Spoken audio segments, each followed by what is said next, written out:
So while I love this, John, give a synopsis of what you've said about Heisenberg before. So Heisenberg's most famous for his uncertainty principle, which says that you can never know exactly where an object is in space and time. He's also most famous for quantum mechanics, which is getting deeper into physics and how atoms work and neutrons, electrons, stuff like that. This presentation I got more into like his family side and personal side because we've talked a lot about his contribution to Germany's war effort and quantum mechanics, uncertainty, but we haven't really talked about who he was as a person. So I kind of wanted to get into that. So Werner Heisenberg was Nobel laureate, German nuclear physicist. He was then in charge of the German atomic bomb project during World War II. John. So, like I said, I just wanted to start off with his achievements before we got into his family life. We had quantum mechanics, uncertainty, and he won a Nobel Prize for quantum mechanics in 1932. So he was a very well-respected scientist. Also, something that we haven't really talked about a lot was his role in what became known as the Heisenberg Affair. It was surrounding what they called Dutch physique, basically. And it was a movement among German scientists in the early 30s. And it became known as the Heisenberg Affair because it ostracized prominent physicists and scientists because theoretical physics was basically theorized and published by Jewish scientists, and so the German anti-Semitic movement was obviously against Jews, so it was also against this type of physics as well. And it ostracized scientists like Planck and Sommerfeld, along with Heisenberg, and those were the scientists that came up with quantum mechanics. So it was it ostracized some really important people in Germany. And the head of the SS, who was basically Hitler's right-hand man, Heinrich Himmler, called Heisenberg a white Jew and said he should be made to disappear. So he had a lot going against him at the start of the 30s in the anti-Semitic movement, but he eventually got past it and became a major role in the German science. So to go back to his early life and his family, he was born December 5th, 1901, to August Heisenberg, who was a college professor. He studied a lot of Greek language, and he was very into the arts and stuff like that, history. His mother was Annie Vecklin, and his brother was Erwin Heisenberg. And that's a picture of Erwin on the left, August in the middle, and Werner on the right. And it was said that because he was only 1 year older, him and his brother were very competitive, and his brother actually grew up to be a very successful chemist. So their family was obviously very smart. And his dad was in the military, so he was a military type guy. Love the hat.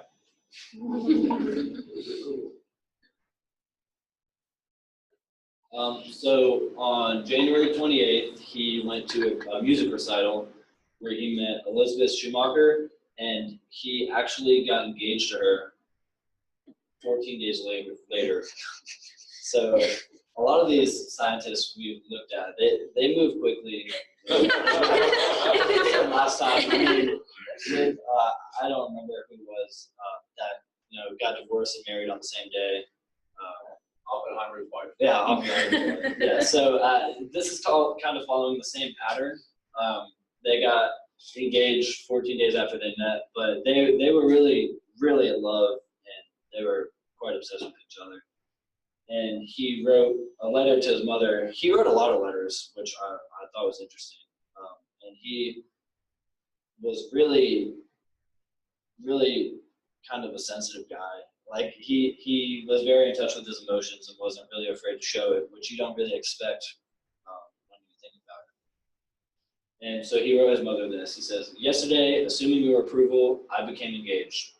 The friendship with Elizabeth is scarcely 14 days old and arose out of an, at first, seemingly casual conversation at a social gathering, in which a close affinity of opinions on matters of central importance emerged between the two of us.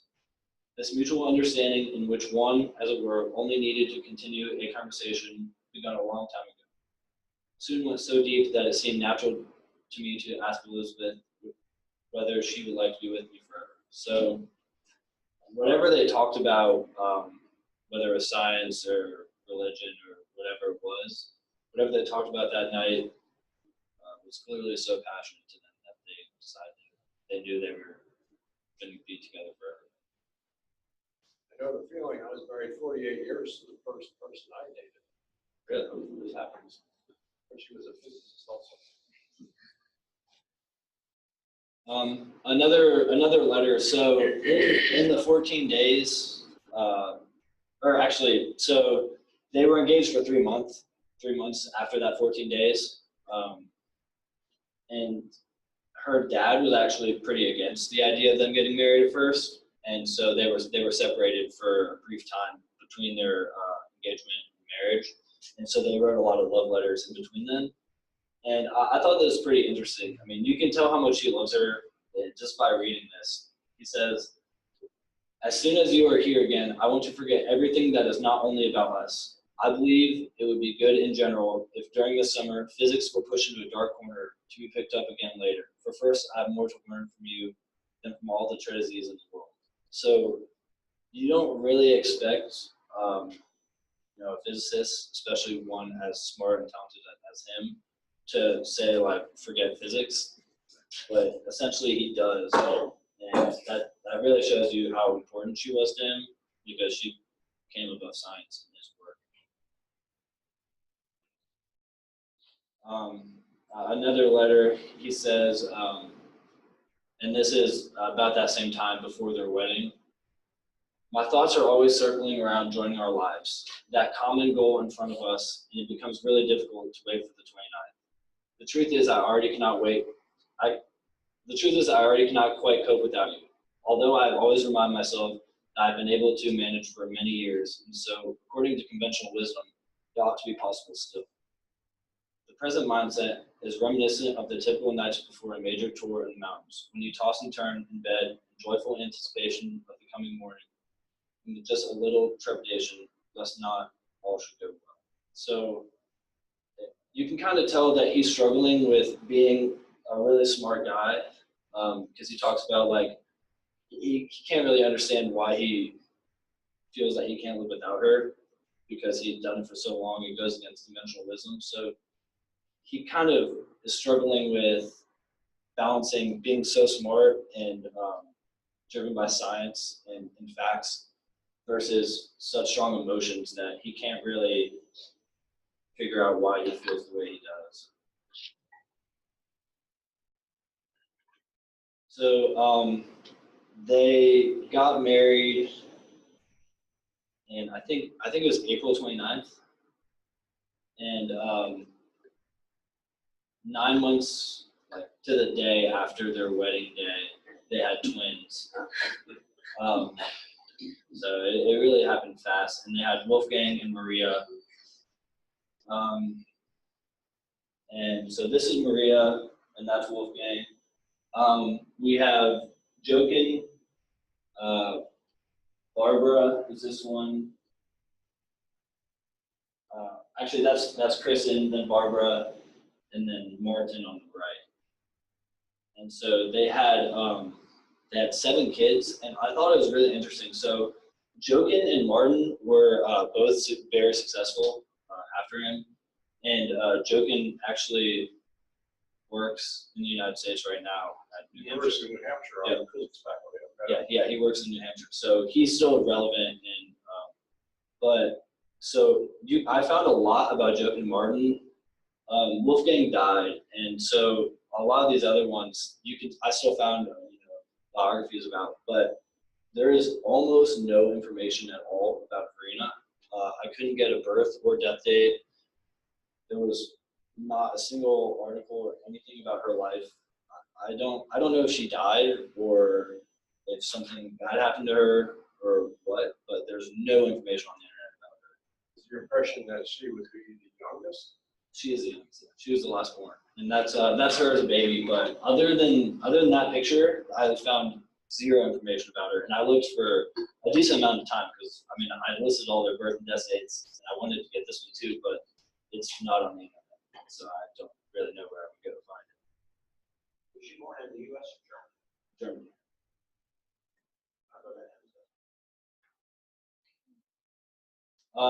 And he died in 1976 at the age of 74 from cancer in his gallbladder and kidney. And I don't know if it's urban legend or true, but they say his grave says he lies here somewhere. It's a talk about his uncertainty principle, and you can never really be sure where he lies. And Elizabeth died in 1998, so not that long ago. And he was buried, him and Elizabeth, at this kind of family cemetery with his parents. And so to go back to another letter, we've read this before, and at first I had the impression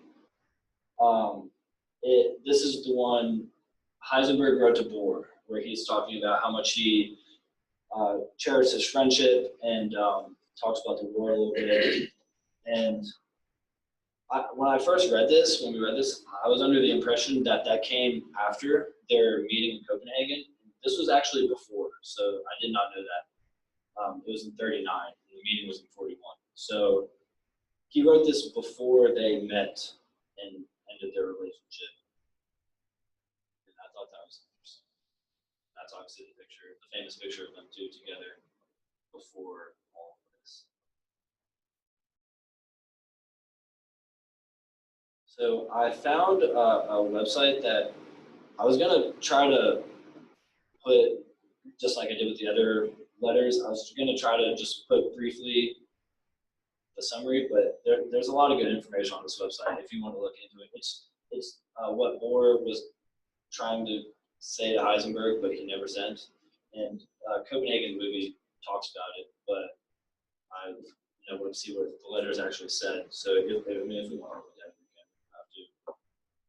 Other than that, I think that's it. Very good. Yeah, that one up just a little longer.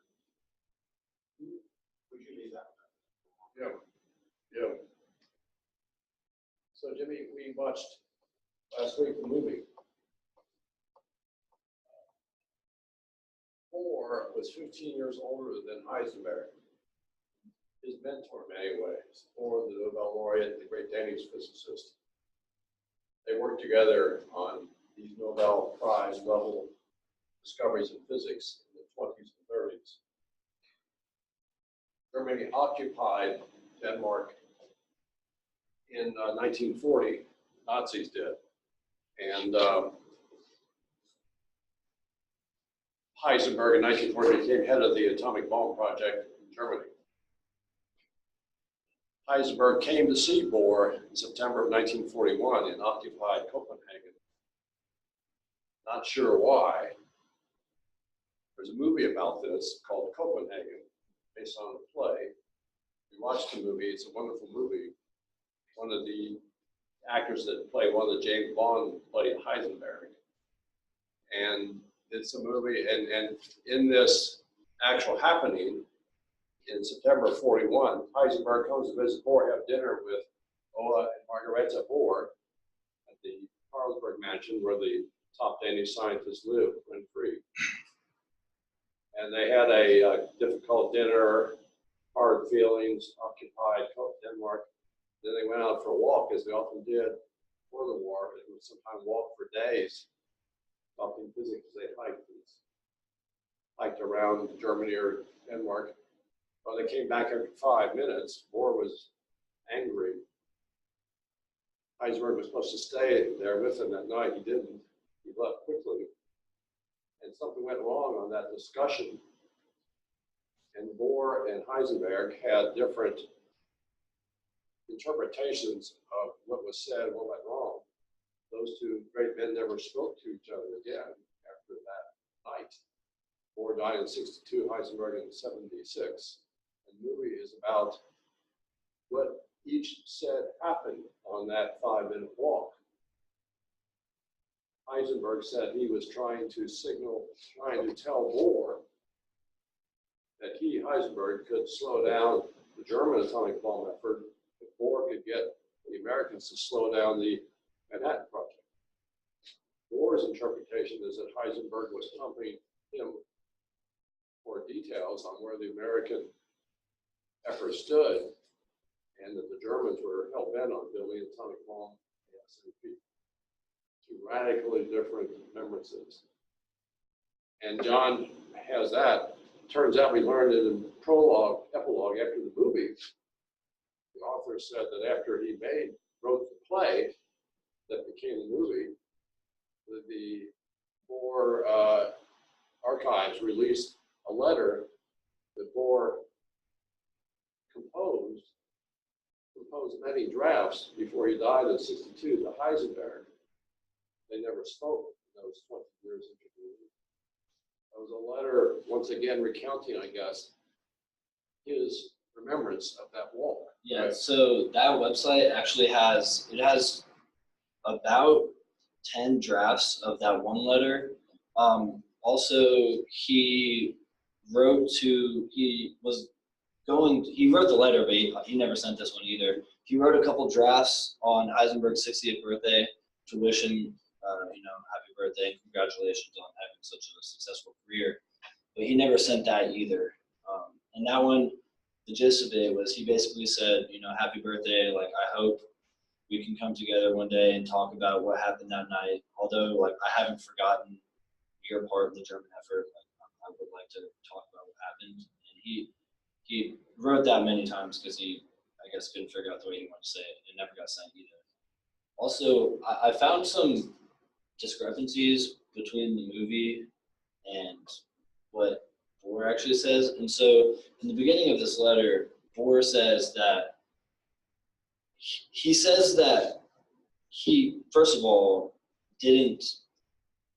Heisenberg said that Bohr didn't understand, and Bohr said that that wouldn't be possible to create a bomb. And the movie says that too. Well, Bohr keeps saying, yeah, that's never going to happen. And Bohr says that he never thought that. He just thought that you couldn't do it with uranium-235, and he understood that a bomb could be made. And Heisenberg said after that Bohr just didn't understand, and Bohr says that wasn't true. Because there was a book published in like 61 where Heisenberg gave his side of everything, and Bohr wrote the letter after saying, refuting most of the stuff that Heisenberg said. And Bohr says that he remembered every single word of their conversation. So the movie made it seem like Bohr didn't really know what he was talking about, didn't really know what was going on. That wasn't true. Bohr says he remembered every word. And the fact that he wasn't talking a lot, so he made it seem that as if Heisenberg pretty much talked the whole time, and then Bohr didn't say a lot. Heisenberg took that as Bohr didn't understand what was going on, and Bohr didn't want to talk about it in general, although he understood. That was kind of their disagreement about that. Also, the movie made it seem like Heisenberg came by himself, at least not including the Nazis that were watching it, but he actually came with his subordinate, scientist that he that studied under him. To dinner that night? Mm-hmm. Yeah, his name was Karl Weizsäcker or something like that. Oh, von Weizsäcker? Yeah, Karl von Weizsäcker. He was actually there that night too. Von Weizsäcker, right? He was there, and the movie just never mentions that at all. I did not know that. He came And Bohr talks about, because that scientist also had his own ideas about what happened. So Did von Weizsäcker go on the walk with him? I don't know. I mean, there's so much mystery around it. I don't know if he was on the walk that's so famous, but I know he came to see Bohr with Heisenberg, which the movie doesn't even mention that. I did not know that. Interesting. Are those letters on that website also? Where did you learn that? He mentions Von Weizsäcker? Weizsäcker. Yes. Yeah, he mentions he says which you and von Weizsäcker like recall. So that made me think like, oh, was someone else there? Because so he mentions him in the letter, and that I looked into it more. Yeah, he was actually with Heisenberg that night. I did not know that. Interesting. Very good, John. John's an accounting major, that's why I didn't make him write the equations for quantum mechanics. That's really good for an accountant. Wow, very good, John. I want to backtrack just a little bit to give Chancellor Cheek a little bit more background on what we've been talking about.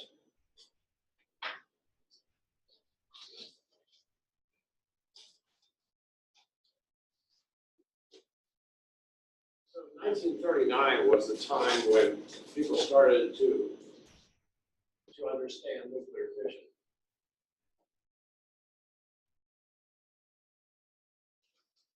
And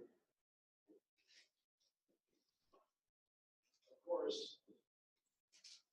as we know, uranium-235 fissions.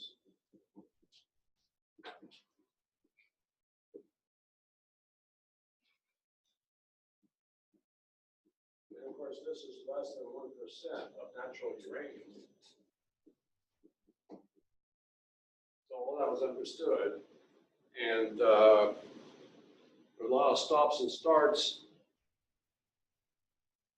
And finally, then after Pearl Harbor in December of '41, the U.S. was all in, heeding the advice of Einstein, heeding the advice of British physicists that had been thinking about fission and whether you could build a bomb long before the Americans were focused on it. As our government, U.S. government, was trying to ignore the issue, thinking that this is a weapon that will affect some future war, but it could not be developed in time to affect World War II.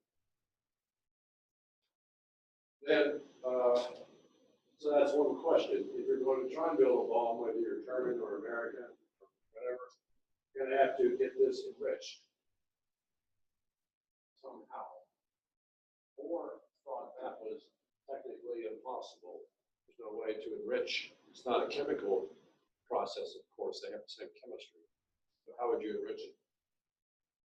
The other direction that's somewhere that plutonium-239 was discovered at Berkeley by Seaborg and his colleagues, maybe around 1936. And around 1940, they discovered plutonium that does not exist in nature. That's element 94. Uranium, element 92, is the heaviest element in nature. And then after Seaborg discovered it, they figured out how to do some rudimentary chemistry and separate out. And then they did some experiments at Berkeley with the first cyclotron invented by Lawrence, who got a Nobel Prize for that. They realized that plutonium-239 fissions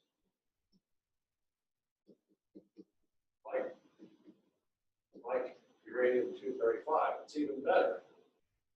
You now know that this gives off 2.4 neutrons per fission.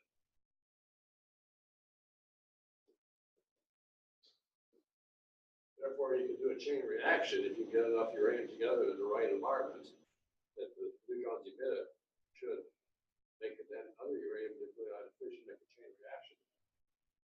People can't realize that this is even better. This is 2.9 neutrons per fission. doesn't exist in nature. How are you gonna make it? You're gonna make it in a reactor. Make it in a reactor, which didn't exist yet. That was one of the questions, could you build a reactor? And in a reactor, you have neutrons on the natural, the abundant form of uranium, and that goes to uranium-239, which may indicate Neptunium-239, a certain half-life, which beta decays to plutonium-239. So that's how you make plutonium artificially. You breed it in a reactor. And so those were the two options that the US and England and Germany and Japan and Russia, but Japan and Russia never got very far, that you had to decide, if you're going to build a bomb, how would you do it? So then this led to the Manhattan Project after Pearl Harbor. And of course, this led to Y-12 and using calutrons to electromagnetically enrich uranium to mass 235. And, this led to one of the bombs dropped on Japan. So that was one direction. Oak Ridge was started in 1942. It was farmland until 42. So Y-12, its purpose was to do enrichment, mass 235. X-10, ORNL, his job was to build a reactor. Reactor had been built. Fermi, of course, Enrico Fermi, the Nobel laureate from Italy, is now in Chicago, and he succeeded in December of 42, the first pile on critical. Under the football stands at Stagg Field. Football had been eliminated by University of Chicago. And so he got a room there, a squash court under the football stands, and he built a pile of uranium with moderator, with graphite, and succeeded in making a chain reaction and let that pile run for 3 minutes. It had no cooling, had no shielding. If you let it run for 3 hours, they all would have died. He knew that. And so he just let it run for a few minutes, shut it down, and that proved you could do this. That led to trying to do it right, to build a reactor, put in shielding, put in cooling, have a better moderator, better graphite. And the intent was to build that in the Argonne Forest to the west of Chicago, where Argonne National Lab is now. But there was a strike, a civil strike, that prevented the construction of that building. And so General Groves decided to move it, build it at Oak Ridge. We had electricity here. Morris Dam had been closed, opened, started making electricity in 36. There was the first time abundant electricity in the Tennessee Valley. So Oak Ridge became the first site of the Manhattan Project, and that was the purpose of X-10. See if you could build that reactor. That succeeded. By the way, I spent an hour giving a tour this morning to a journalist from the Denver Post who is doing another book on the Manhattan Project. And they asked me to come and give a tour of the graphite reactor. I spent an hour telling him all this history. And then, of course, this graphite reactor at Oak Ridge made only milligram quantities of 239 plutonium. And as the building next to it, they figured out how to do the radiochemical separation of milligram quantities of created plutonium-239 out of a host of kilogram quantities of uranium-238. They figured out how to do that. All that then was quickly scaled up, and that led to Hanford,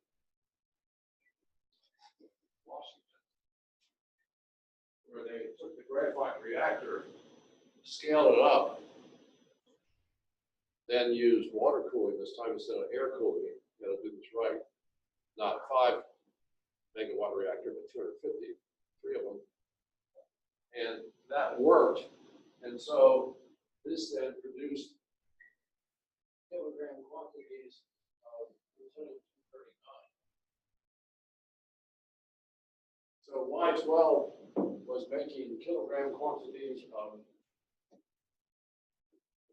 uranium-235. A lot of stops and starts, difficult process. It wasn't working well for a while, but by early 1945, it's clear they were going to be able to produce kilogram quantities of uranium-235 that would be shipped to Los Alamos. Los Alamos is where the bomb was being designed and built. While Hanford was in the process in early 45, the reactors were running, they were doing separations, they were starting to ship quantities of plutonium to Los Alamos. But all the mechanisms were different. Out of this came Little Boy.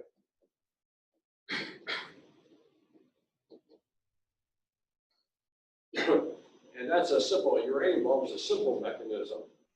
It's a mechanism where you have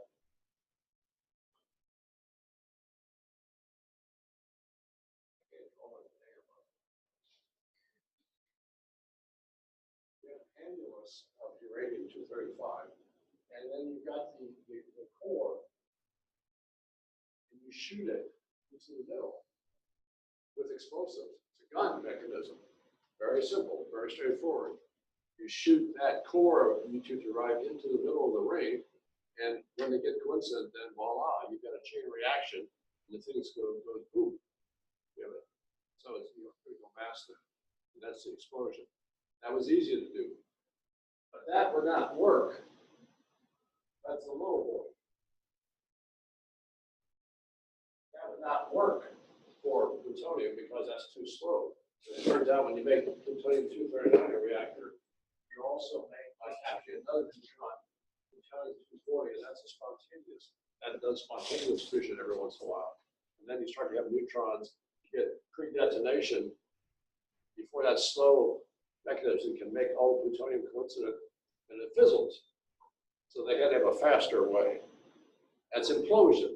That's what we talked about last time. The big problem with Los Alamos was making a plutonium bomb. So you didn't know if Y12 would produce enough uranium in time. It was early 45. Germany surrendered in spring of 45. The assumption was in October 45, we were going into Japan. We were going to do an invasion of Japan. And that would cost at least 500,000 lives invading Japan. People were convinced that the Japanese would never surrender. They would fight the war if necessary. Temperatures would be very high. But that's where we were headed. We were going into Japan in the fall of 45. So the haste was at Los Alamos. You didn't know if you were going to get enough uranium for a uranium bomb. So you had to get ready a plutonium bomb too. But that had to be a fancier mechanism. The slow mechanism would work. Instead, it had to be a mechanism where you had a rapid compression, where you had a uranium in the middle, where you then pressed it quickly. You know, uranium, you had an initiator there, a little radioactive source of neutrons. You had what's called a tamper to smooth it out. But then you had a complicated spherical array of conventional explosives that would then go off all at the same time, very precisely, and compress the plutonium down to a critical mass, and then it would go off. Building that was a huge challenge, because if it were not completely spherical symmetric, it wouldn't work. And so that occupied a lot of Oppenheimer's time. Los Alamos. Von Neumann was crucial. He was one of the Hungarian Jews that came out of Hungary, educated early in the US because of Hitler. He did the mathematics of that, designed this fancy system of conventional conventional explosives. Kistakowski was a Harvard chemistry professor that was brought to Los Alamos. His job was to build this, and von Neumann calculated how you could do this. You had a set of slow explosives. Here's a shock wave. There are no slow explosives here, and then fast explosives. Two kinds of explosives, one go off after another, and whereas the shock wave here would eventually start out being looking like that, by the time these two went off, you'd have a shock wave coming from the core that had spherical symmetry. And of course, each of these segments had to do that really in unison. Huge challenge. But that's what started to work. So they finally, by March of '45, Oppenheimer was convinced that that complicated type of implosion device would work. The Army guy, Deke Parsons, was very much opposed to that. He said, "This is crazy. We have to figure out how to do this with conventional explosives. This is too complicated." But Oppenheimer had to sort that out and give the lead to Kistakowski instead of Parsons. HR problem. They figured out how to have an initiator in the middle. You had to have a source of neutrons to start the chain reaction. They had a polonium-212 source that's radioactive, natural radioactive. That's what Marie Curie found in the early part of the century by separating out polonium, gram quantums of polonium from tons of pitchblende, naturally occurring activity. 138-day half-life. But he missed alpha particle, which would then hit a beryllium foil, and that would make up some neutrons. It would make a lot of neutrons, 95 million neutrons per second. But when this goes off, you have this how many neutrons you have when you get that critical mass in a 10 microsecond window. And that worked. It gave you 9 or 10 neutrons from that radioactive source hitting beryllium foil in that 10 microsecond window when you had to have it there. When the compression of the plutonium was occurring at that instant. That was a challenge that they had to solve at Los Alamos. They then started to form the flight team. It's going to be a heavy bomb.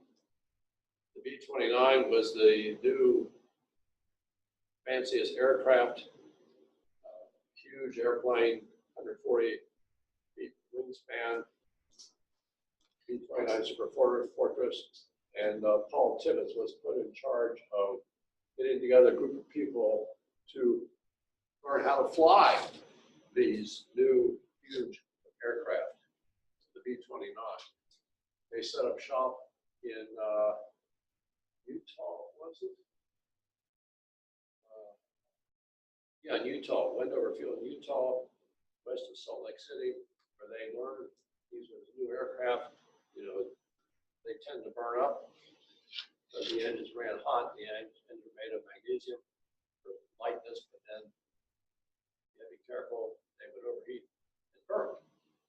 Huge challenge. This is the first time people flew. It was a high-flying super bomber. The intent you could fly high above enemy fire, above fighter planes. And so then this is the first airplane that had pressurized cabin because we were flying at 30,000 feet. But lots of problems with that.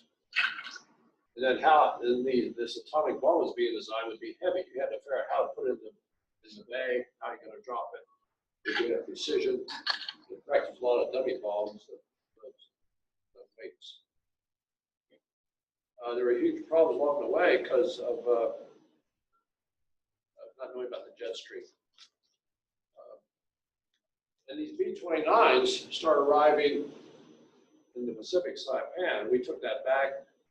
Japanese, of course, got out almost to Hawaii, but by October '44, we had retaken the Marianas Islands, and that was the base for these B-29s to support the invasion. We're going in, by God, to Japan in October of '45. We're going to invade because they will never surrender. And the B-29s were needed to support that invasion. the U.S. was still wedded to the idea of precision bombing with the B-29s, bombing of selected military and industrial targets. But it didn't work because at that altitude, you couldn't do precision bombing in part because of the jet stream. No one knew about the existence of a jet stream in 1944. We had not flown that high. Well, there's a jet stream. And I explained the physics of that last time. Now we all know about the jet stream, but they didn't in 1945. So,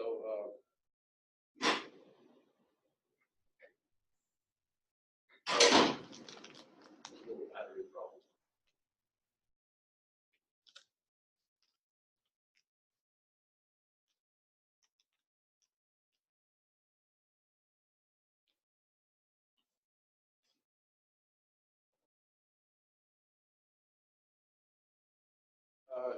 And so there's a lot of frustration.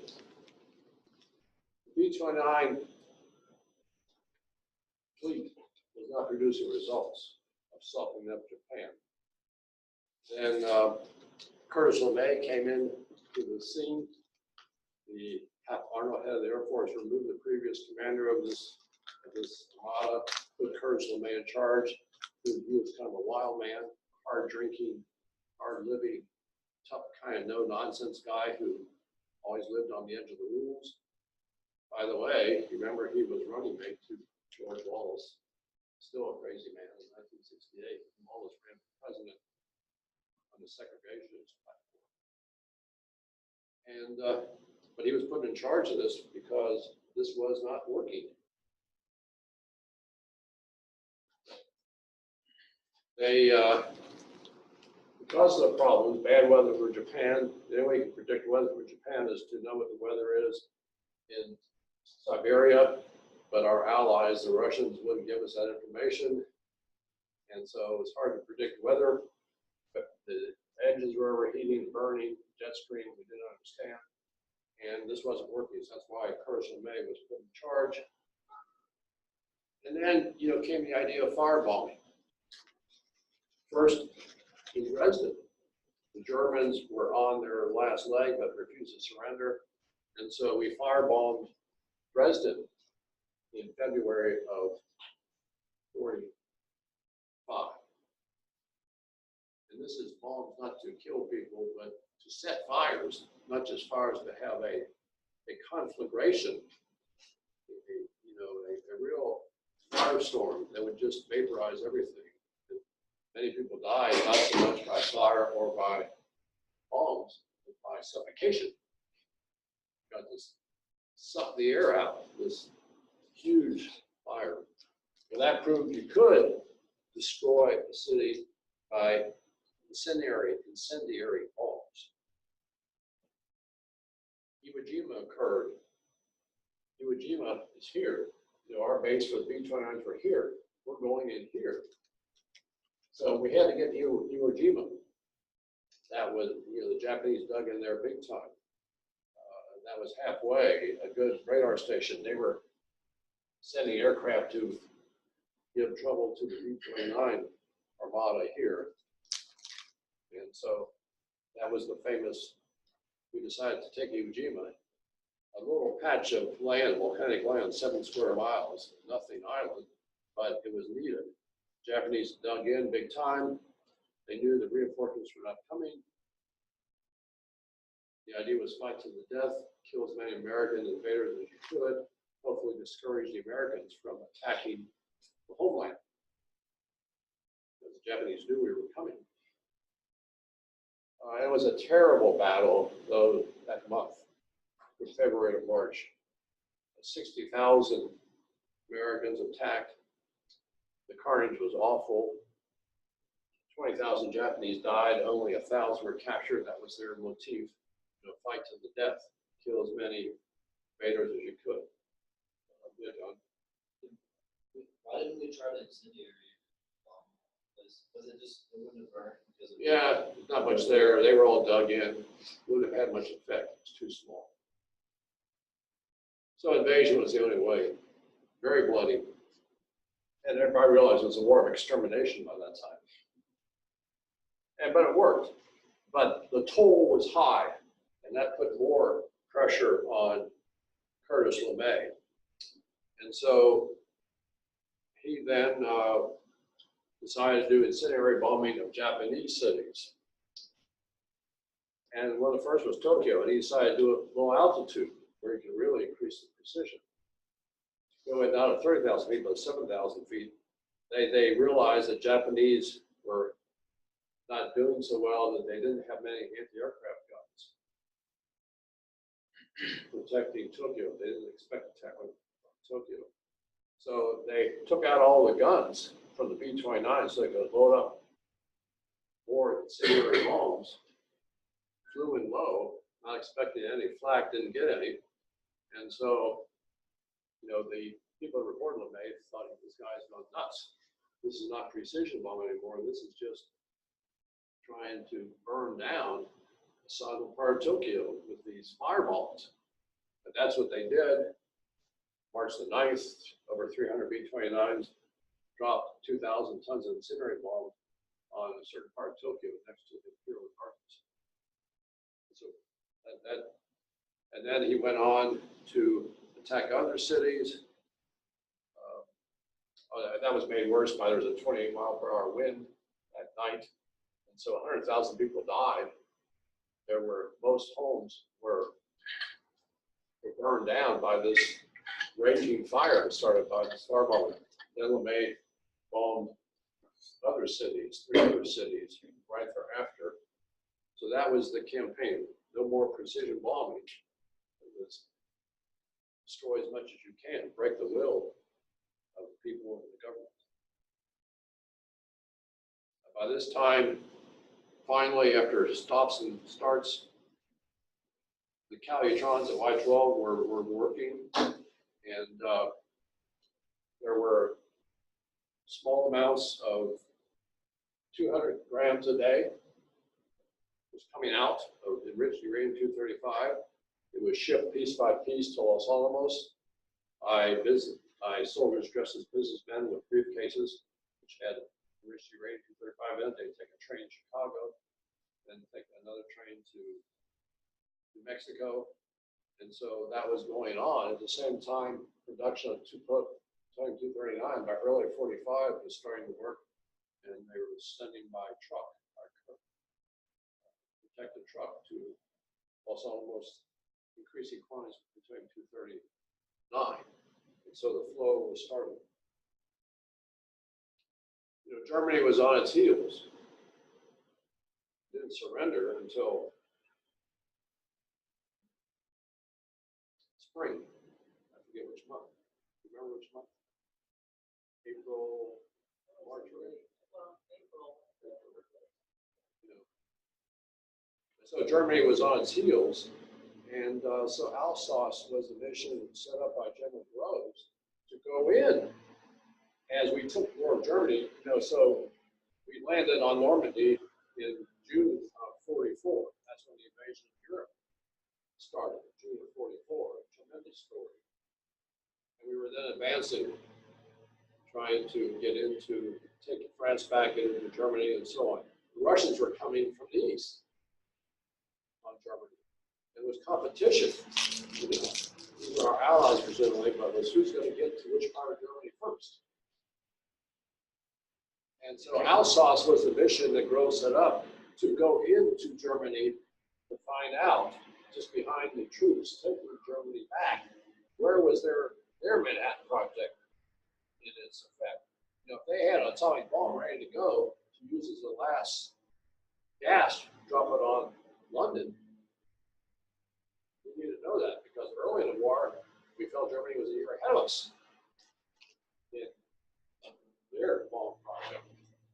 So the Alsace mission was meant to find that out. The commander of that was the guy who led the interrogation of Oppenheimer at Los Alamos every week.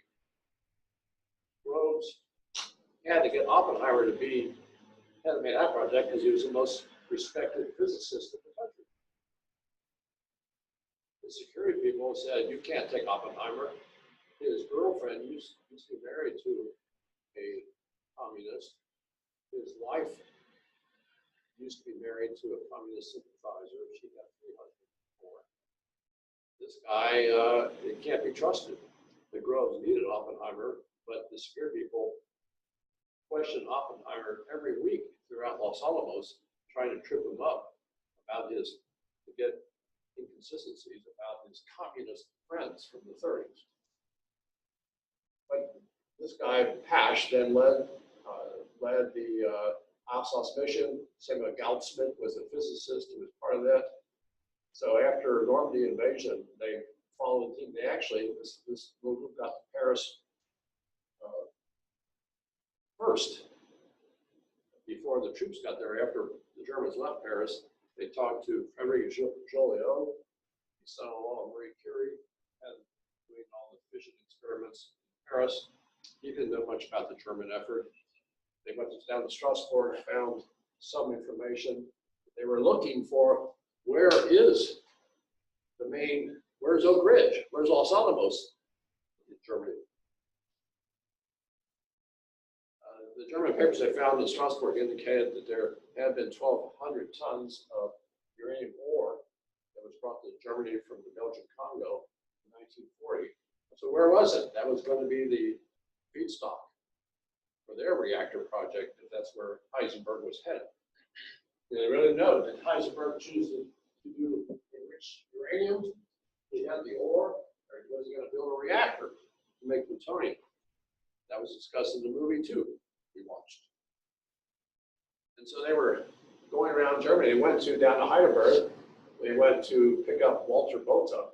He's a German physicist that made a mistake, probably innocent. A couple years earlier, at Columbia University, Fermi and Szilard had done the experiment to find out that graphite would work as the moderator. So in a reactor, if you're going to build a reactor, you need a moderator.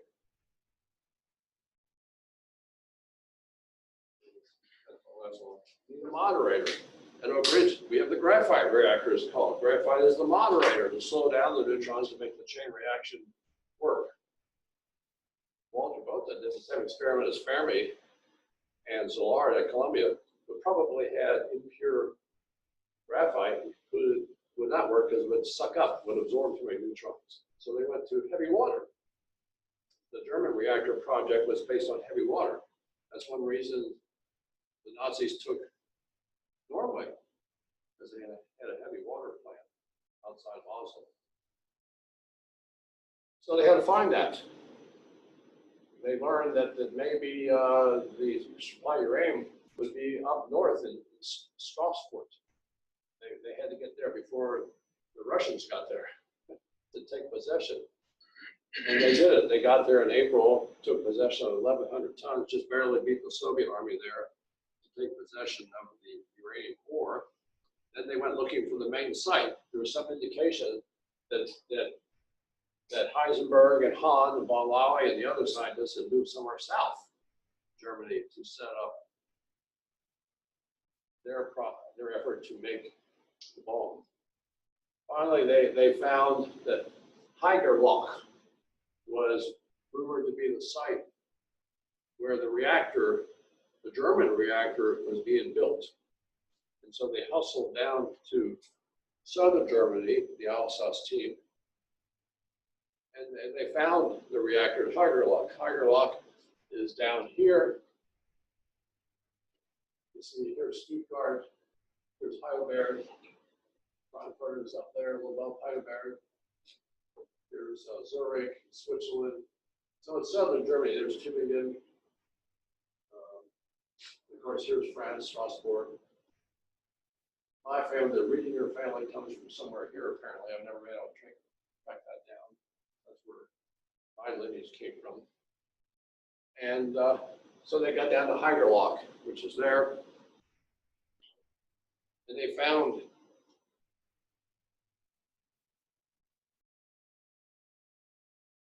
this. They found there's a photo of workers exploring it, or maybe that's when it was being built. They found that photograph, and this is what it looked like. This is now a model, but this was very rudimentary. This was not, we're nowhere close to being a functioning reactor. reactor that could make plutonium. So they never got to first base. They did have 1.5 tons of heavy water in a pool. That was the monitor. Yeah. Lee, was that reactor consistent with the schematic that Heisenberg came up with, or No, that has sheets. sheet? Yeah, Right. okay. So either Or it Bohr, was different. Bohr's memory was wrong, or Heisenberg was deceiving Bohr. Never know. So no, they had sheets of, but this was different. This wasn't very effective either. But the idea was you had a vat of heavy water to be the moderator, then you had these hooks of uranium hanging on these springs, these rods, that you dip down into the heavy water. Apparently, and there was a central neutron source, something give up a few neutrons and start to initiate the chain reaction in the hunks of uranium. And they did observe, and they found documents, a 7-time increased number of neutrons. So they were indeed multiplying neutrons. But they had not achieved a chain reaction. They were, Heisenberg calculated, they were probably 50% short of a chain reaction. So while we were making kilograms of plutonium at Hanford, they hadn't even reached a chain reaction, a critical mass yet. So and we didn't know that. So that's what drove Manhattan Project. That's why a lot of money was invested. Both the strategy, the uranium bomb, and this strategy, because you didn't know which would work. And the Germans are surely ahead of us. In 1940, they were ahead of us for sure. But they never got to first base. And then their debate continues. Did Heisenberg slow down the project? Or they just, for sure, they did not have the focus. You know, after Pearl Harbor, the Manhattan Project was a big deal. It had a lot of money, had whatever it needed, had all these sites. It was a big deal. The best science were sent there. This was never a high priority with Hitler's team. Heisenberg had some money, but was never given high priority.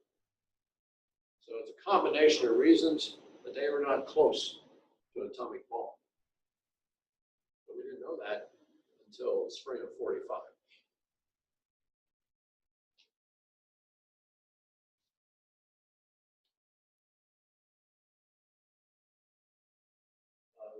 This mentioned in the movie, after Germany surrendered, the physicist Heisenberg and Hahn, von Weizsäcker, that's the guy you were talking about, who was a younger colleague of Heisenberg. They were rounded up and taken to Fawn Hall in England. They were being recorded, of course, as discussed in the movie that they were naive. They talked freely because they thought they were being held. They were being recorded. And so we have tapes of their discussions that indicated that, they weren't close. The scientists, the German physicists knew that they weren't close to atomic bomb. And of course, they didn't know we were so close. They were stunned when the bomb was dropped on Japan, when we had gotten there.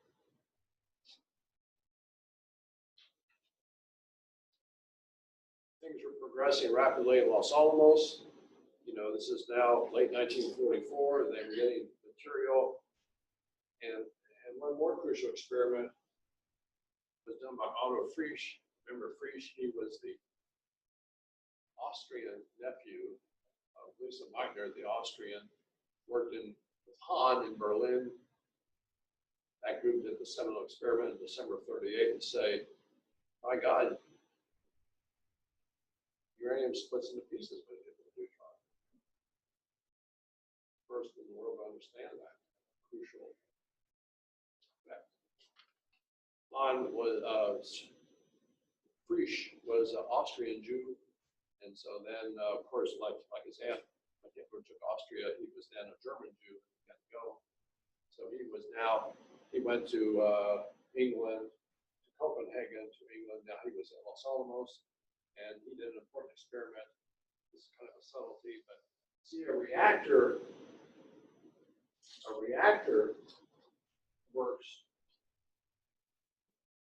on thermal neutrons. A reactor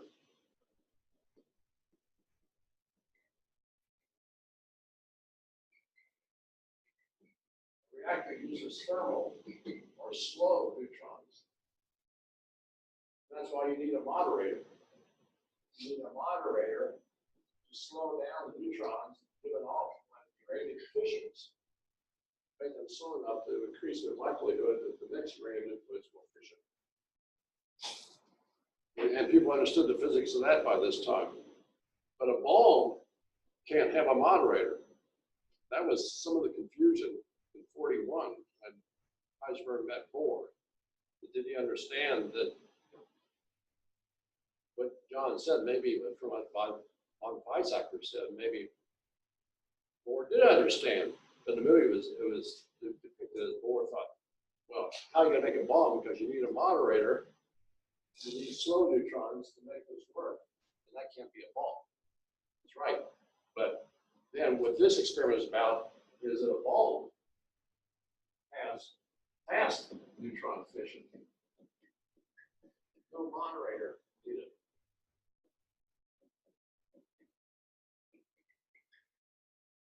Of course, you cannot have a moderator. Now, the likelihood of fast neutron fission is less. The cross section is far less.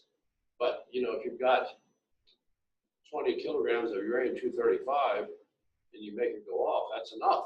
And so this is an experiment where, for the first time, Frisch devised a way to have, for a moment, critical mass of uranium-235 to show that fast neutron fission works. And he didn't want to build a reactor. There was no time for that. So he devised a clever, very clever experiment where he had stacks of bars of enriched uranium put in hydride form.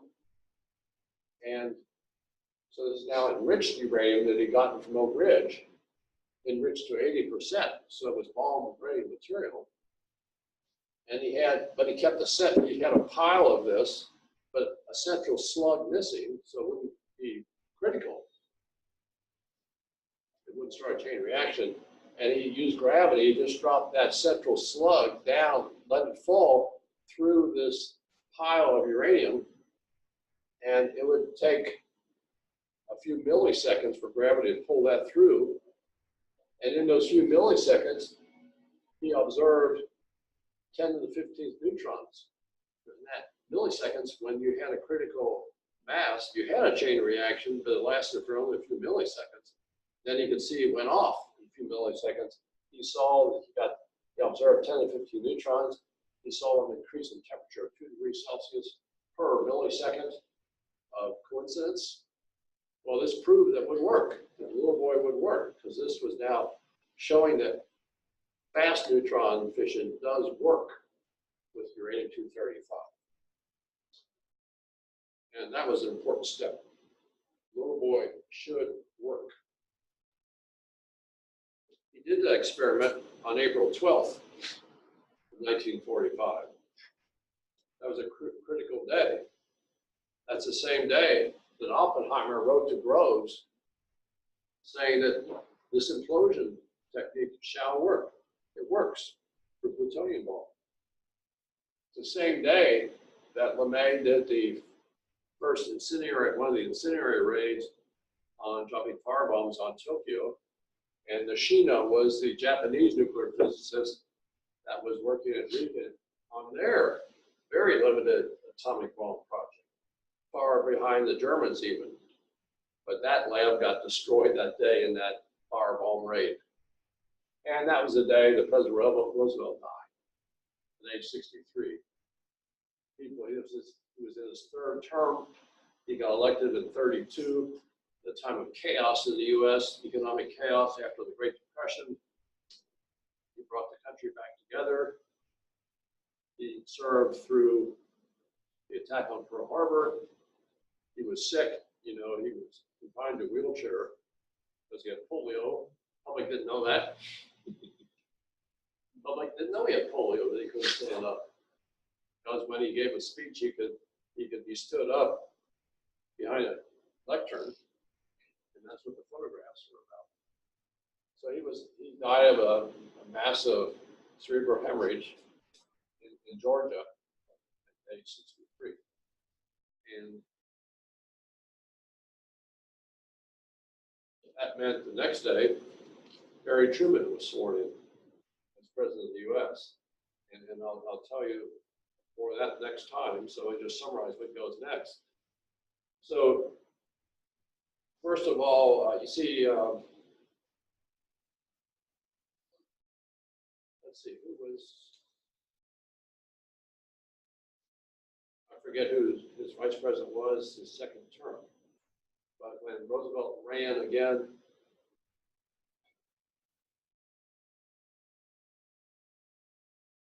for his third term, 32, 46, 32, 36, 40. When he ran again in 44, he chose a new vice president running mate. And political pressure. And everybody thought he was going to choose Jimmy Burns from South Carolina. But he chose this young upstart Harry Truman from Missouri to be his running mate. Jimmy Burns is very upset about that. Harry Truman, while in the Senate, and during the Manhattan Project, didn't know anything about the Manhattan Project. He led investigations. Where was all this money going? A huge amount of money was going somewhere, Army money, some project, and he led investigation, his committee, and said, what was going on here? But he got stonewalled and knew nothing about the Manhattan Project. And then he became president suddenly when Roosevelt died. And then it was in the coming weeks when people had to explain to him what the Manhattan Project was, what was the atomic bomb, when would that happen. Relations with the Soviets were difficult at this stage. With Stalin. There was the Yalta meeting. Middle of the Yalta meeting, Churchill got booted out of office. So I have to show you a cool picture. Let's do that before we end. Was it Rose that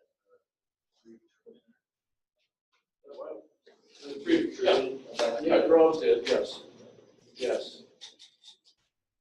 Yes, Groves and Truman.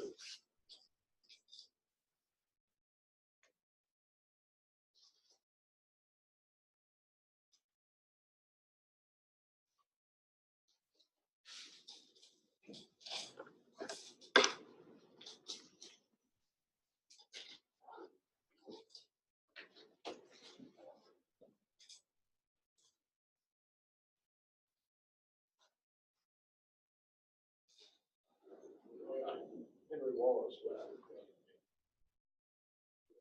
Now I'll tell you that story next time. But see, at the beginning of the Potsdam, not Yalta, Potsdam, Yalta had already occurred. The Potsdam Conference, and that began in July of 45.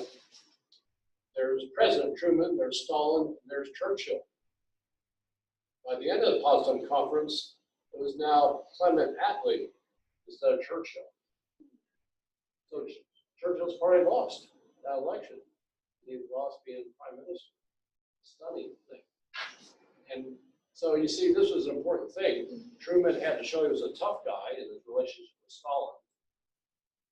And a lot of debate then I'll tell you about by spring of 45, during surrender, we knew that the atomic bomb was likely. During this, Trinity occurred. Oppenheimer tested one of the plutonium bombs in the desert in New Mexico. Truman couldn't be too tough on Stalin in Japan, but while he was there, he got the cable that it worked. That the test of a plutonium bomb in July of 45 worked. That meant that Truman could take a tough line with Stalin in Japan, knowing that he had an ace in the hole, he had an atomic bomb, and he could drop on Japan. And so then that happened on August the 6th. So things were happening rapidly. All right, well, I will see you all